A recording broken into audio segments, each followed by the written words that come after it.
Bismillahirrahmanirrahim.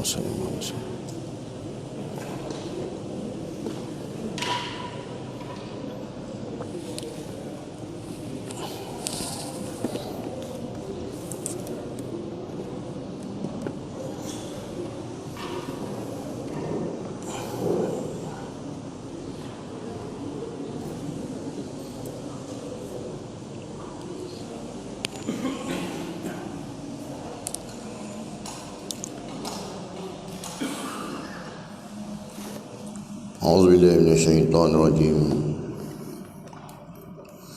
Bismillahirrahmanirrahim. Alhamdulillahirabbil alamin wa bihi nasta'in. Wassalatu wassalamu ala sayyidina mursalin wa ala alihi wa sahbihi ajma'in. Qala rabbi shrah li sadri wa yassir li amri wahlul 'uqdatam min lisani yafqahu qawli. May yahdihillahu fala mudilla lahu wa may yudlil fala hadiya lahu. Asyhadu an la ilaha illallah wahdahu la syarika lahu wa asyhadu anna Muhammadan 'abduhu wa rasuluh. Rabbi yassir wa la tu'assir bitamamil khair. Allahumma faqihna fid din wa 'allimna ta'wil. Allahumma la sahla illa ma ja'altahu sahla wa anta taj'al husna idza syi'ta sahla. Allahumma ya hayy ya qayyum bi rahmatika nastaghiitsu aslih lana sya'nana kullahu wala takilna ila anfusana tarfata ainin amma ba'du. Assalamualaikum warahmatullahi wabarakatuh. Alhamdulillah, sidang jemaah yang dirahmati Allah Subhanahu wa taala. Syukur kita kepada Allah pada pagi ini sama-sama dapat kita tunaikan salat pada subuh secara berjemaah dan juga dapat kita duduk beriak i'tikaf dalam masjid ini sementara kita menantikan maksudnya waktu syuruk, serta dapat kita berada dalam majlis ilmu dalam jalsah almiyah, iaitu kita membahaskan kitab hadis qudsi pada pagi ini, dan kita masuk pada hadis yang ke-67 iaitu berzikir ketika marah. Apa maksud berzikir ketika marah ni dan kita baca matan hadis ini bersama-sama. Allah SWT berfirman dalam hadis qudsi, man zakarani hina yadghabu zakartuhu hina aghdabu wala amhaquhu fi man amhaqu. Maksudnya, barang siapa yang ingat kepadaku ketika marah, nescaya aku ingat kepadanya ketika aku marah. Dan tidak aku hilangkan rahmatku sebagaimana orang-orang yang aku binasakan atau hilangkan rahmatnya. Hadis qudsi riwayat Dailami dari Anas radhiyallahu anhu. Jadi maksud zikir ini ialah mengingati Allah ketika marah. Zikir juga membawa maksud kita menyebut memuji Allah dengan lisan, dengan lidah kita. Dan zikir juga bermaksud kita melaksanakan perintah-perintah Allah ni dengan perbuatan kita. Jadi yang sebut zikir ini ialah zikir dalam hati, iaitu kita ingat kepada Allah Subhanahu wa taala. Jadi lafaz zikir itu dia jadi tiga dah, dengan lisan, dengan perbuatan, dengan hati kita. Jadi bolehkah kita berzikir dengan hati? Ya, maksudnya kita zikir subhanallah, subhanallah, subhanallah dengan hati juga, kan? Jadi mana yang lebih afdalnya lah, ya? Kalau kita zikir dengan hati itu maksudnya hati kita, ya, kan? Itu yang laju cepat tu, subhanallah. Macam tangan cepat sangat ni sebab dengan hati, ya. Tapi dengan lisan tak. Jadi yang afdalnya dengan lisan kita, ya, daripada lisan kita sebut perkataan tersebut, bawa pergi ke hati kita.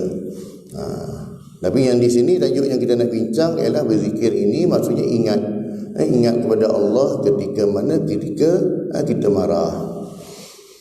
Allah SWT menegaskan kepada kita bahawa barang siapa yang ingat kepada Allah ketika sedang marah dengan menghentikan kemarahannya, Allah pasti akan ingat kepadanya ketika murka dan tidak akan membinasakannya atau menghilangkan rahmat daripadanya. Allah akan menjaga dan memeliharanya sehingga hilang kemarahannya atau dikendalikan oleh akalnya sehingga tidak melampaui batas, atau kemarahannya dipalingkan oleh Allah menjadi marah kerana Allah dan ia akan mendapat pahala daripadanya. Ya, kalau marah kerana nafsu tak dapat pahala lah, dosa boleh dapat. Tapi kalau marah kerana Allah, maka boleh dapat pahala. Jadi yang macam mana nak marah kerana Allah ni? Bila mana perkara-perkara yang, ya, orang lakukan, yang kita marah pada dia, kita tegur dia tu perkara yang melanggar syariat Allah, ya, melanggar syariat Allah.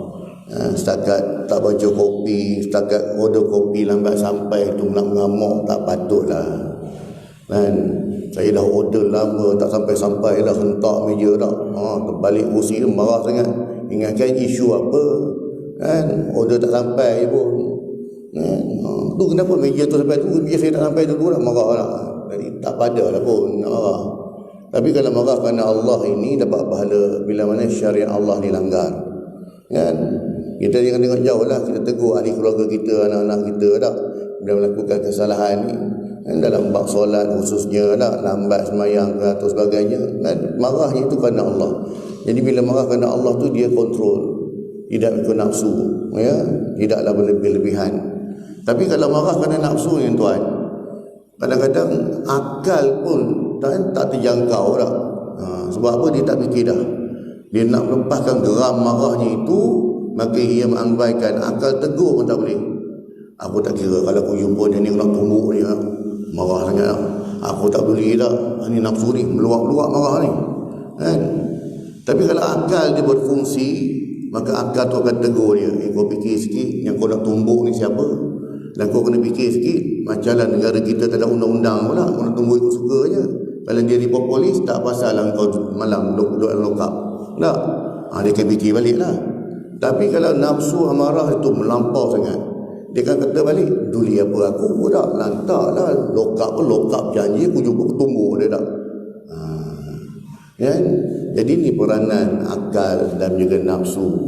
Jadi kenapa Allah Ta'ala bagi tahu kalau kita marah ni, ya, kerana Allah ni, ya, ingat pada dia, maka ketika Allah marah pun Allah ingat pada kita, kan?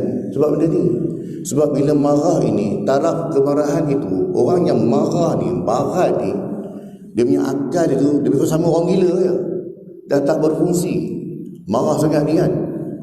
Jadinya sebab tu yang bahaya tu. Siap ada hadis lagi beritahu tak bahawasanya, kan, kalau nak marah kerana Allah tak apa, tapi berpada-pada tak, bukanlah marah hingga nafsu menguasai, kan? Kadang-kadang benda yang dimarah pun tak baloi pun, tak patut dengan apa yang dimarah pun. Dengan merenungkan bunyi hadis kursi tersebut di atas, dapatlah kita ambil beberapa keterangan sebagai berikut. Yang pertamanya, zikir, ingat kepada Allah SWT sangat dianjurkan, sehingga kan ketika sedang marah pun hendaklah segera berzikir kepada Allah dan menghentikan kemarahannya. Zikrullah merupakan penyembuh penyakit.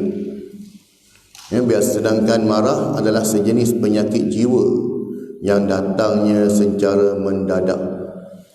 Orang yang sedang marah biasanya tidak dapat mengendalikan hawa nafsunya, bahkan akan kehilangan keseimbangan sehingga menimbulkan perkara-perkara yang tidak diingini. Ya, ada apa? Marah tu kerana nafsu. Kan? Sebab nafsu ni, dia bila kita marah nafsu ni, dia lebih pada kepuasan. Kita nak puaskan hati kita tak? Kalau kita dapat luahkan kemarahan kita tu pada orang yang mana kita memang dah lama dah geram kat dia tak, satu kepuasan bagi kita. Tapi kita fikir balik tak, kalau yang kita marah itu tidak ada kaitan dengan agama pun, ya, makanya dia akan beri kesan yang buruk pada orang yang menerimanya lah, kan? Ibarat paku yang dipaku ke dinding kan. Walaupun kita paku ke dinding tu, kemarahan kita tu, kita cabut balik paku tu, tetap ada kesan lubang pada dinding. Maksudnya orang yang kita marah tu, walaupun kita dah minta maaf pada dia pun, dah mari 2 kali raya pun minta maaf, tapi tetap terpahat di hati dia. Dan dia akan kata apa dah, aku ingat dia ni kan, dia ni macam ni kan, kita dah hati-hati dengan dia lah. Tak ada lagi lah nak gurau-gurau biasa, tak ada lah kan. Yang keduanya dalam hadis di atas disebutkan 2 jenis marah, iaitu kemarahan manusia dan kemurkaan Allah. Bahagian tengok dulu lah. Marah manusia menunjukkan darah yang mendidih dalam jantung yang didorong oleh motif ingin membinasakan. Tu bila ada orang marah tu, dada dia berombak-ombak kan. Kan? Macam lembu nak kena sembelih ni. Marah kan ni kan. Yang menyebabkan kepanasannya mengalir hingga ke kepala. Mukanya menjadi merah padam, matanya berkunang-kunang. Ya, kadang-kadang orang yang marah sangat mata jadi merah kan. Telinganya merah, tidak mahu mendengar nasihat atau perikatan. Air mukanya kelihatan bengis dan mengerikan, dan begitu mendidih darahnya hingga kaki dan tangannya gemetar. Bergetar-getar tangan dia ni, marah dengan ni. Keseimbangannya hilang, jiwanya tidak dapat dikendalikan, dan akhirnya dorongannya disalurkan kepada mangsanya yang menurut penglihatannya sangat kecil. Ini kemarahan ni. Dia tak tengok mak dia tak beli dah. Saya kata tadi dah, aku tak beli. Lokap tak lokap, janji aku jumpa dia, aku bagi sebiji dah. Dia dah marah sangat lah tu. Perkara ini seperti mana sabda Nabi SAW, ittaqul ghadaba fa innahu jamratun tuqadu fi qalbi ibni Adam, alam tarau ila intifahi audajihi wa humrati ainaihi. Jagalah dirimu dari marah. Ittaqul ghadaba, jagalah dirimu dari marah. Sesungguhnya marah itu laksana bara api yang menyala di dalam hati anak Adam. Cubalah perhatikan ketika seseorang sedang marah, lehernya kembang, 2 biji matanya merah. Sekiranya dia mengerti, yakni berzikir akan kebesaran dan keagungan Allah serta tanggungjawabnya kelak di hadapan Allah, nescaya api kemarahannya akan jadi reda dan akhirnya padam sama sekali. Kenapa marah itu ya kita kena kawal? Sebab kemarahan itu dia sebenarnya menjatuhkan maruah diri kita kan. Tu dah cerita apa dia sebut tu ya, 3 Abdul kan. Ya, bapak marah kan. Kalau marah kena jual kan. Kalau marah kena jual kan. Kenapa kena jual? Maksud marah kena jual tak ya? Menantu dia orang balik, Abdul Wahab dengan Abdul Wahid balik rumah kan, tengok-tengok buka hujung saji, sedapnya kan, masak kali kan, bapak mentua ada pun kan, anak anda dah bau, dah ambil bau, sedapnya, dah sedap tepuk dengan tap, okey angkat pergi dapur lah. Kawan tu dah hangin kan, kawan tu dah hangin, Anda marah, tak marah kan, tak marah. Kemarahan dia ada had dia kan. Kali itu tak apa lagi boleh tahan. Masuk kali kedua tu nak pergi tidur pun tak boleh, kena tidur kandang kuda lah. Tak jadi ni lah. Itu sampai bila tanya anda marah kan. Marah sungguh ni, marah sungguh ni lah. Kalau marah tu kena jual. Simbolik apa? Jual itu maksudnya maruah diri kita sebenarnya. Bila kita marah depan orang ni, orang pandang kita, ya Allah, ingatkan dia ni pendiam, dia ni tau, tapi sebenarnya macam ni lah. Kena pula benda yang kita marah tu, benda yang tak ada kena kaitan melibatkan kepentingan masyarakat ke apa benda kena agama tak. Isu kecil je hal lah, benda boleh bincang lah orang kata tak, tapi sebab dia nak dia marah kan. Itulah kata kan, kemarahan tu sebenarnya maruah diri kita. Sebab tu orang yang marah ini, dia punya taraf dia kurang orang gila ya. Sebab dia tidak menggunakan akal kan. Itu yang pertama lah untuk marah bahagian manusia ni. Erti kemukaan Allah tidak seperti marahnya manusia sebagai makhluknya. Hal ini mustahil baginya. Kemukaan Allah berarti tindakan dan hukumannya terhadap orang-orang yang menderhaka kepadanya atau orang-orang yang melanggar larangannya dan tidak mahu mengerjakan perintah-perintahnya. Contoh bagaimana Allah Ta'ala membinasakan kaum-kaum terdahulu atas kemurkanya. Kenapa? Sebab perintahnya dilanggar. Tidak menghiraukan perintah Allah satu hal, ni siap mencabar Allah lagi. Kalau kaum Nabi Saleh tu, dia punya jahilnya teruk dah. Teruk. Padahal kalau nak ikutkan segi sudut ketamadunan, teknologi dia orang pun hebat zaman tu kan. Bila Nabi Saleh bagi tahu tentang apa, jangan sembelih unta ni, jangan bunuh unta ni tak sebab dia engkau orang boleh ambil air selama 6 hari, bagi 1 hari unta ni nak minum air yang kacau dia tak. Jadi mereka sengaja mencabar, mereka bunuh unta Nabi Saleh tu, dan dia siap cabar lagi. Mana Tuhan kau kata nak turunkan bala ni, tak turun-turun pun. Dan nak langgar perintah satu hal, cabar lagi Allah SWT. Mana dia perintah? Tak ada pun, tak turun pun. Kami tunggu-tunggu ni, mana dia tak nampak pun. Dan kena kan? Allah perintahkan orang-orang yang soleh, orang yang beriman dengan Nabi Saleh keluar.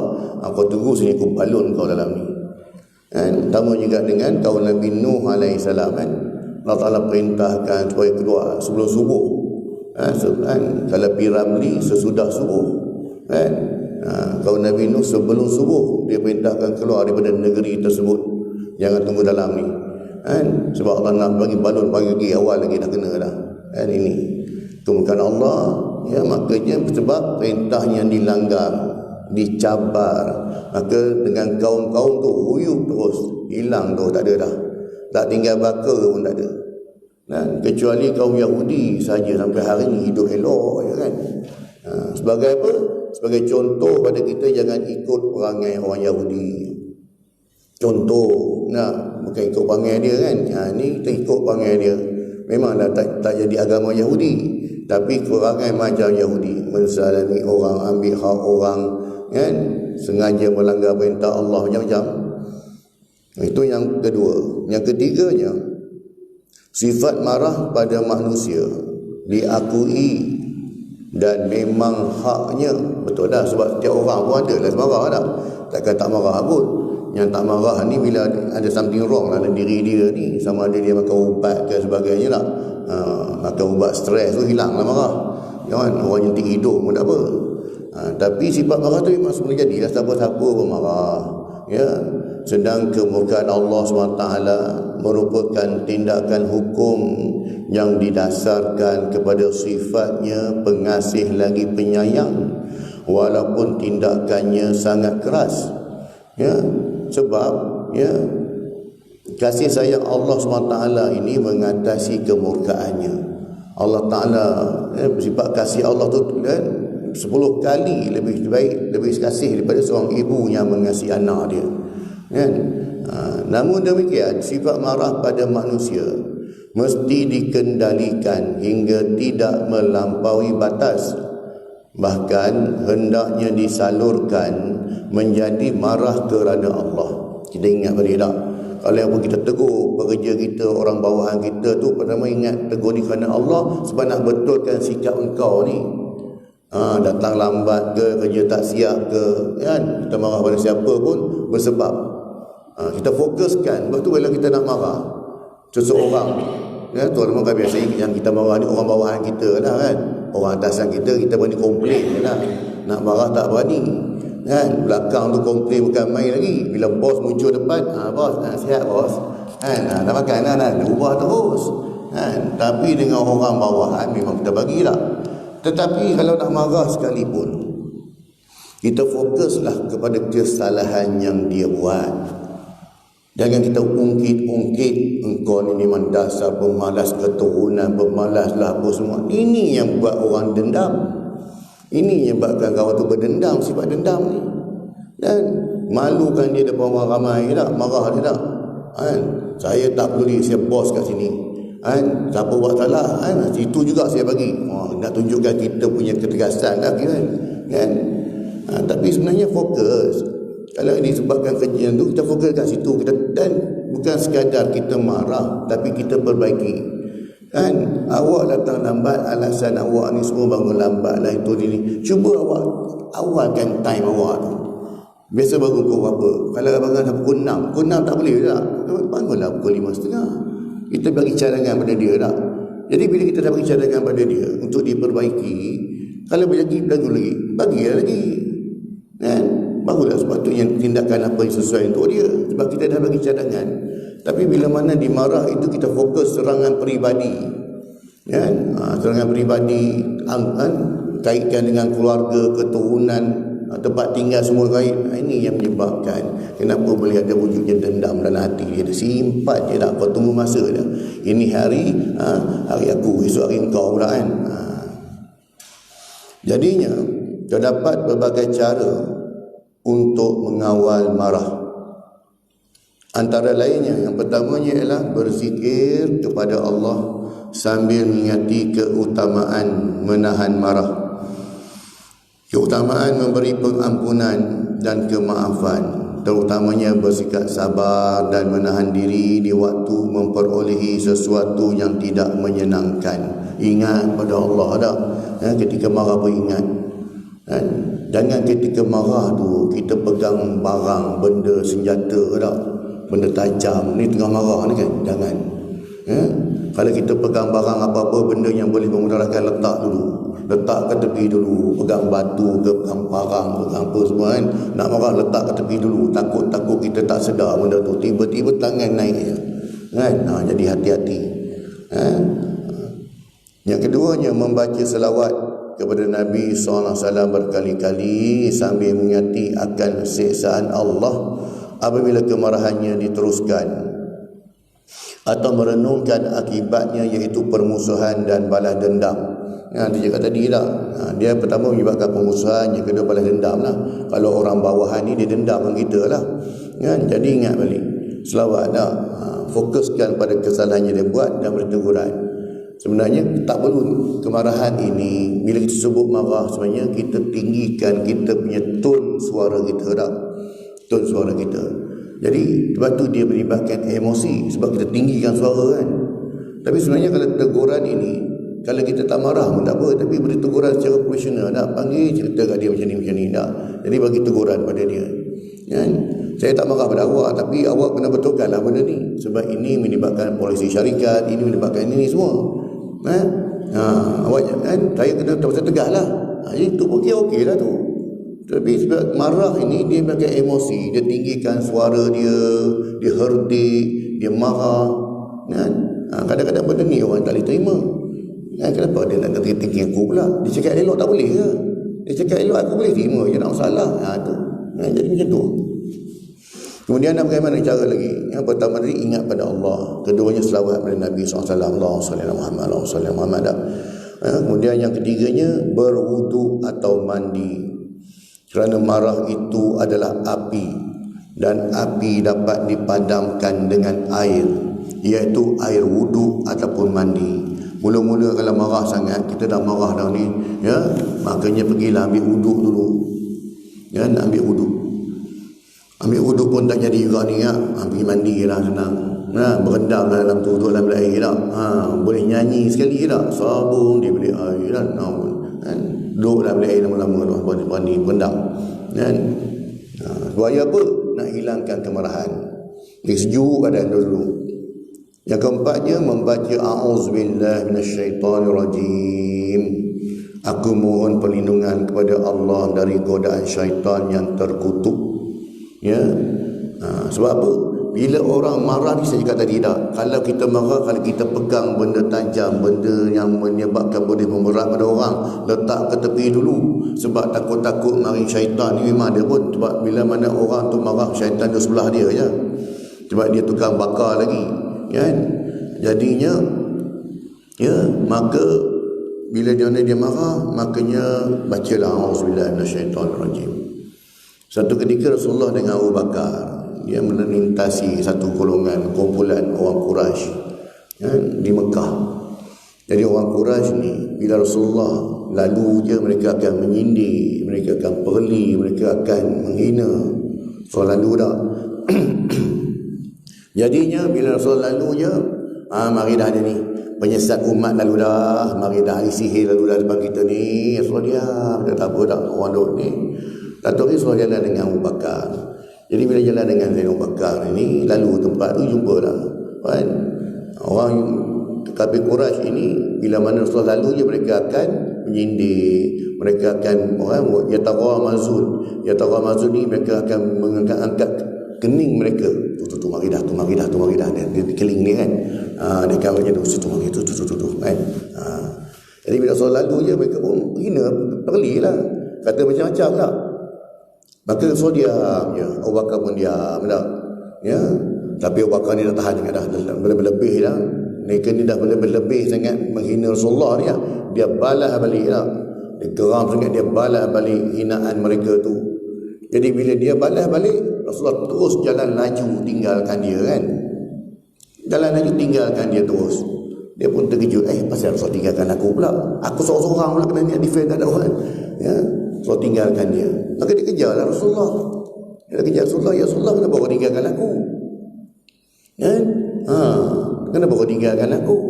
Tadi waktu kita lalu, waktu mereka menghina kita, malaikat bersama kita tu catat kita punya kesabaran ni. Kan? Menahan sabar kita tak. Tapi bila kau marah, kau balas balik, malaikat pergi, syaitan datang. Takkan aku nak duduk dengan syaitan kan? Aku belah. Tak. Takkan nak duduk dengan syaitan. Aku belah, tinggal lah. Itu dah. Marah. Itu tentang marah. Dan maksudnya bila marah ni, syaitan. Bisikan-bisikan dia akan mengapi-apikan kita tak. Itu cakap tadi, bila orang marah ni sampai mata dia merah, tangan dia menggeletar ni tak. Jadi sebab apa? Dia dikuasai oleh syaitan. Kan? Cara nak meredakan marah lagi antaranya ialah kalau ada orang yang dia hormat dekat situ, insya-Allah dia terus orang kata tengah-tengah speed pun ibarat nampak roadblock depan kan. Dia nampak kamera AES tu terus tengah pecut 14 tu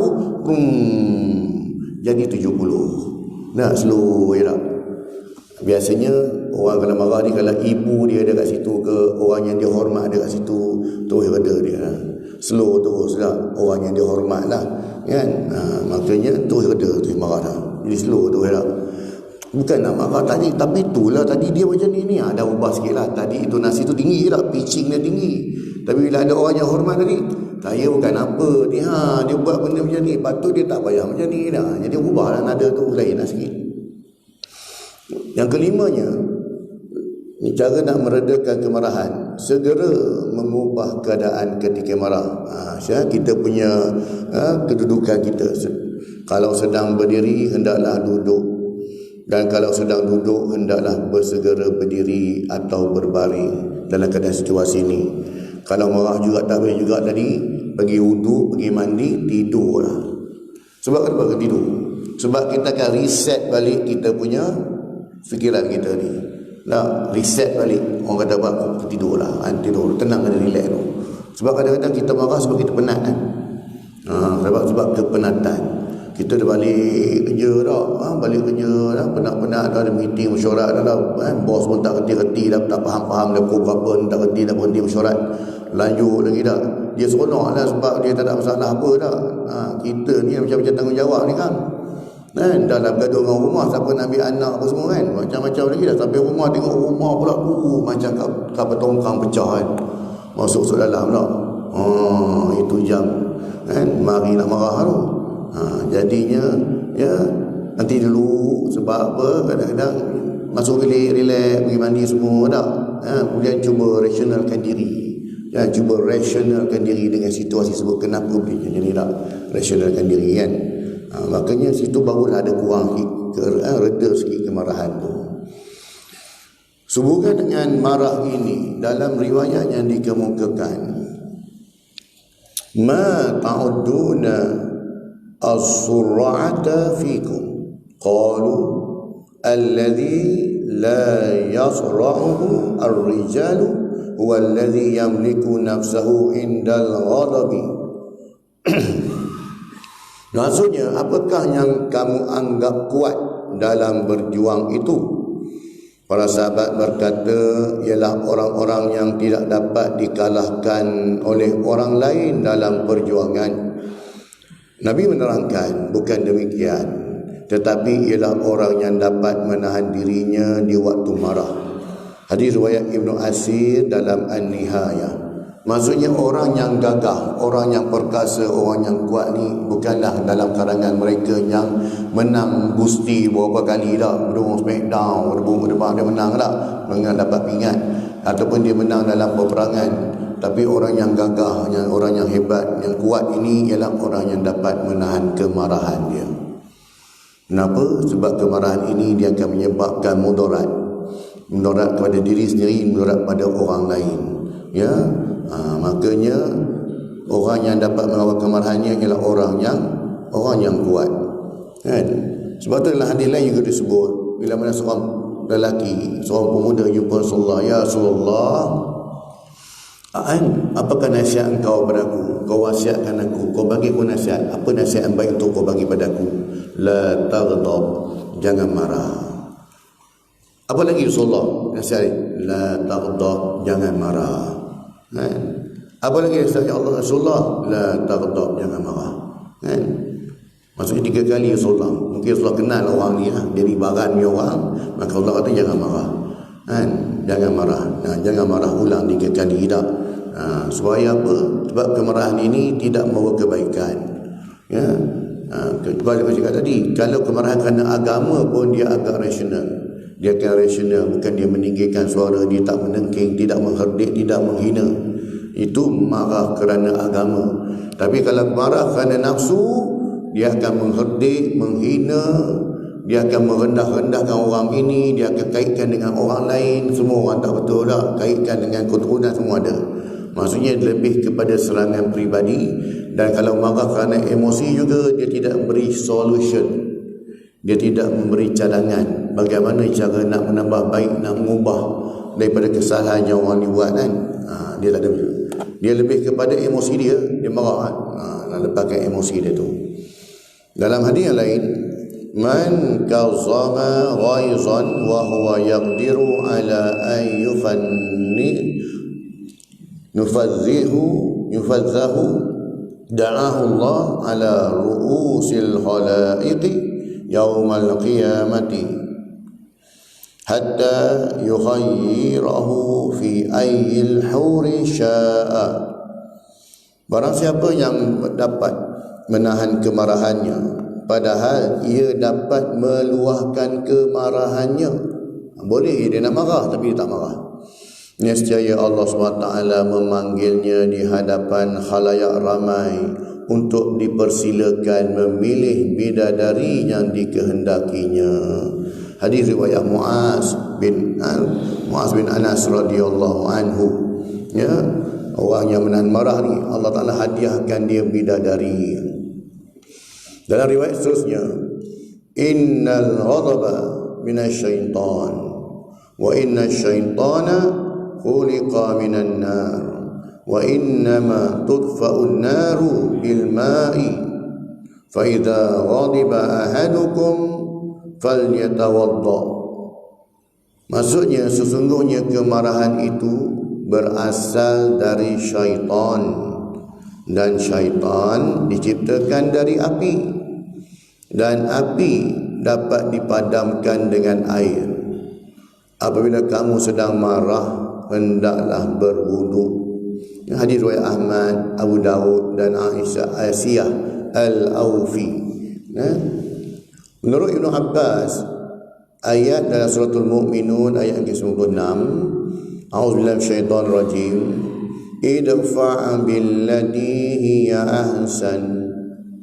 Maksudnya tolaklah kejahatan yang dilakukan kepadamu dengan cara yang sebaik-baiknya. Berarti qala as-sabru indal ghadabi wal 'afi indal isaati fa iza fa'alu asamahumullahu wa khada'a lahum aduhum. Maksudnya dia berkata sabar. Dia berkata sabar, menahan marah, memaafkan di saat diganggu. Barang siapa yang berbuat demikian akan dilindungi Allah SWT dan musuhnya akan ditundukkan. Diriwayatkan oleh Ibn Hibban. Maksudnya ialah bila mana kaitan dengan ayat suratul Mu'minun tadi, idfa' billati hiya ahsan, iaitu tolaklah kejahatan yang dilakukan kepadamu dengan cara sebaik-baiknya. Diterjemahkan, ditafsirkan oleh hadis, iaitu sabar, menahan marah, memaafkan saat diganggu. Barang siapa yang berbuat demikian akan dilindungi Allah dan musuhnya akan ditundukkan. Sayyidina Ali dalam satu peperangan yang mana ketika mana dia nak bunuh musuh dia dah jatuh, maka dia angkat pedang dia nak bunuh. Tiba-tiba musuh tu dia ludah muka Sayyidina Ali kan. Maka Sayyidina Ali pun terus angkat pedang dia pergi. Dia pun pelik, tadi kau nak bunuh aku kan, dah nak bunuh orang ni, tiba-tiba kenapa kau pergi lah kan? Sebab apa? Sebab tadi ketika aku nak bunuh kau, aku nak bunuh kau kerana Allah. Tapi bila mananya engkau ludah aku, maka emosi aku dah berubah. Aku bunuh kau bukan kerana Allah, tapi sebab aku marah dengan kau. Atas sebab itu aku tak jadi ya. Kan? Atas sebab itu pun boleh menarik orang masuk Islam, minat pada agama tak? Sebab sifat dua perangai kan boleh ubah. Itu sebabnya. Kan? Dalam kisah yang lain pun sama juga. Yang mana bila mana seorang ni, kan? Kisah ini kisah Bani Israel. Dalam sebuah kampung, ada penduduk kampung ini mereka menyembah pokok. Kan? Dengan sembah pokok ini dapat bagi ini, bagi ini, bagi. Maka marahlah pemuda ini sebab orang kampung dia telah melakukan perbuatan syirik. Kan? Maka dia pun tekad dia nak pergi. Bila dia nak pergi sampai dekat pokok, ada seorang tua tahan dia. Kau nak pergi mana? Aku nak tebang pokok tu. Sebab apa? Pokok tu dah jadi sembahan orang kampung aku. Apa saja hajat dia orang pergi tak pokok ni. Padahal pokok ni tak ada beri apa-apa pun kan. Maka kata orang tu jangan pergi. Tak ada nak pergi juga. Kalau kau nak pergi juga, kau kena lawan dengan aku dulu kan. Lawan dengan aku dulu. Lawan kawan dulu, kalah orang tua tu dah. Bila kalah orang tua tu, dia nak pergi. Bila dia nak pergi, dia jangan pergi. Kan? Engkau tak pergi, setiap pagi aku akan bagi kau sekeping wang emas. Sekeping wang emas. Pagi-pagi kau tak payah check account, tak payah buka Maybank tuyu ke apa saya tak payah. Pagi kau angkat bantal je. Pagi-pagi kau angkat bantal, ada dah duit bawah tu. Jangan risau. Kan? Tak payah nak pergi check Maybank online apa semua, tak payah ya. Susah, lambat. Ni lagi cepat, angkat je nampak. Kan? Makanya mari hari pertama, esok tu lah dia pun pagi dia pergi buka. Dah masuk. Dia dah masuk dah bank in lah. Kan? Lega ambil kereta dia. Kan? Jadi perbuatan tu orang boleh teruskan lah buat. Masuk hari kedua tu kan, tengok ada bank in. Okey, selamat. Kan? Mari masuk hari ketiga, angkat-angkat tak ada dah. 2 kali dia dapat. Lari teruk daripada skin cepat kaya kan. Skin cepat kaya je juga berasa banyak sikit kan. Ini angkat 2 kali kita tak dapat. Dia punya hangin tak guna punya orang tua. Dia kata, mana dia, aku tak kira. Aku nak pergi tebang juga pokok ni kan. Lantaklah jadi apa pun tak. Pagi-pagi jumpa balik orang tua tu. Hai, kita jumpa lagi. Tak? Ya, kau nak pergi mana? Aku nak tebang pokok tu kan. Boleh, dengan syarat kau lawan dengan aku. Lawan-lawan dia kalah. Terkejut dia tak. Hari tu kalau lawan senang dia boleh menang. Kenapa hari ni kau lawan dengan kalah? Orang yang sama, tenaga yang sama ke tak? Takkan orang tua tu minum tokak Ali lebih kot kan? Maka dia kata, kenapa hari tu aku lawan dengan kau? Aku menang kan? Hari ni kalau kau kalah pula. Padahal tempat yang sama kan, orang yang sama, macam dia kalah. Sebab hari tu kau datang sini, kau nak tebang pokok kerana Allah. Kau tak ada niat lain, semata-mata kau nak mencegah kebukaannya. Tapi hari ni kau datang bukan kerana Allah, sebab kau marah, sebab duit tak masuk. Aku tak back in kat kau, sebab tu kau marah. Bukan kerana Allah kan? Marah kau bukan lagi kerana Allah, tapi kerana marah kau tu pada nafsu kau. Betul, senang kalah kan? Tu ada nafsu kan? Nafsu. Nabi Isa AS pun beritahu kan, kemarahan tu dia ibarat bukit kan, ibarat bukit yang besar. Tapi sebenarnya bila kita kita pergi hadap dia dengan tenang, bukit tu jadi kecil, ibarat sebuku roti yang manis. Nah, maksudnya kemarahan ni memang kita nampak dia macam besar, tapi bila kita hadap dengan tenang, dengan sabar, dia kecil kan. Sepatutnya patut benda ni boleh handle macam ni je, tak perlu dengan ni sangat. Tu kata tak. Sebab tu sabar ketika marah ni kan. Orang kata bahasa cukup besar tu, yang kata tadi dapat bidadari dari tu, kesabaran tu kan. Sebab tu tuan, kita perlu rasional kan? Apa yang pengajaran kita perlu ambil ialah, pertama kita kena rasional lah. Tengok pada faktor kemarahan itu, dan ada kemarahan itu perlu sesuai dengan kedudukannya. Tu dalam seniman yang lapuk kan, yang kita marah tak apa, marah sekadar risma marah lah kan. Sebab apa? Sebab tak buat sampai belacannya pun kan. Lah itu bukan marah dia lah kan, sampai belacan pun tak. Dia moral dia pun tuan-tuan. Nak ceritanya kan, sekadar risman tu dia marah pada isteri dia sebab dia buat sampai belacan. Maksudnya sampai belacan bukanlah isu yang besar pun.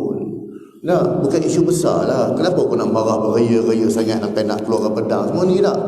Malah benda kecilnya hal settle lah. Bukannya benda kita nak cerita tentang melibatkan kemasyarakatan apa semua tak. Itu dia cerita, dia moral dia ya. Maksudnya marahnya itu tengok pada tempat lah kan. Kalau benda yang sepatutnya kita, benda yang besar, boleh lah kita marah dengan tinggikan suara gitu tak. Tapi kalau benda yang tak ada apa sangat, makanya pada dengan beri nasihat apa je lah, itu je lah. Nah tuan-tuan, itulah sedikit tentang kupasan hadis yang ke-67 ya. Semoga Allah SWT memelihara kita dari kemarahan yang bukan kerana Allah. Marah kerana Allah tak ada masalah ya. Tapi yang kita minta jauh supaya jangan kita marah bukan kerana Allah, dan dapat bersabar serta suka memaafkan ya, suka memaafkan. Amin ya rabbal alamin. InsyaAllah tuan-tuan, pada kuliah akan datang kita akan mengupas pula pada hadis yang ke-68, iaitu 3 masjid yang diutamakan. Sungguhnya apa yang baik itu pada Allah SWT, sebarang kelemahan dan kurangan saya ampun dan maaf daripada kelemahan diri saya sendiri. Semoga Allah kurniakan kepada kita kefahaman dan juga kekuatan untuk kita amalkan dan sampaikan, insya-Allah. A'udzubillahi minasyaitonirrajim. Bismillahirrahmanirrahim. Alhamdulillahirabbil alamin wassalatu wassalamu ala sayyidina Muhammad wa ala alihi wa sahbihi ajmain. Allahumma rabbana zidna ilma warzuqna fahma wa amalan maqbula. Allahumma ja'al jamal hadha jamal marhuma wa tafarruqana min ba'dihi tafarruqan ma'suma. Allahumma rabbana atina fid dunya hasanatan wa fil akhirati hasanatan wa qina azaban nar. Wa sallallahu ala sayyidina Muhammad wa ala alihi wa sahbihi wa barak wa sallam. Subhanaka rabbil izzati amma yasifun wa salamun alal mursalin walhamdulillahi rabbil alamin. Taqabbalallahu minkum.